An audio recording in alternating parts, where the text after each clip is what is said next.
राजा दशरथ अयोध्या के प्रसिद्ध और पराक्रमी राजा थे। उनके राज्य में सुख शांति और समृद्धि थी, लेकिन उनके जीवन में एक बड़ी कमी थी, संतान का अभाव। वे पुत्र प्राप्ति के लिए अत्यंत चिंतित रहते थे। इसी चिंता के कारण उन्होंने महान ऋषि वशिष्ठ की सलाह पर पुत्रेष्टि यज्ञ कराया। क्या दशरथ की कोई पुत्री भी थी? अधिकतर लोग जानते हैं कि दशरथ के 4 पुत्र थे, लेकिन बहुत कम लोग जानते हैं कि उनकी एक पुत्री भी थी, जिसका नाम शांता था।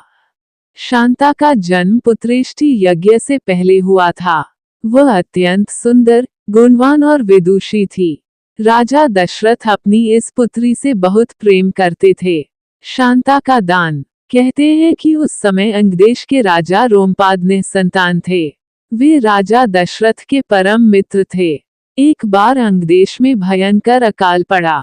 ऋषियों ने बताया कि यदि महान तपस्वी ऋषिशृंग उस राज्य में आएंगे, तभी वर्षा होगी। राजा रोमपाद ने राजा दशरथ से सहायता मांगी।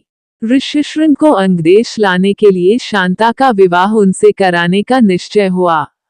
राजा दशरथ के लिए यह निर्णय अत्यंत कठिन था, क्योंकि वे अपनी पुत्री से बहुत प्रेम करते थे। लेकिन प्रजा और मित्र के हित में उन्होंने अपनी बेटी शांता को अंगदेश के राजा को दान कर दिया। त्याग और कर्तव्य की मिसाल। शांता का विवाह ऋषिशृंग से हुआ और उनके अंगदेश पहुंचते ही वर्षा हुई, अकाल समाप्त हो गया।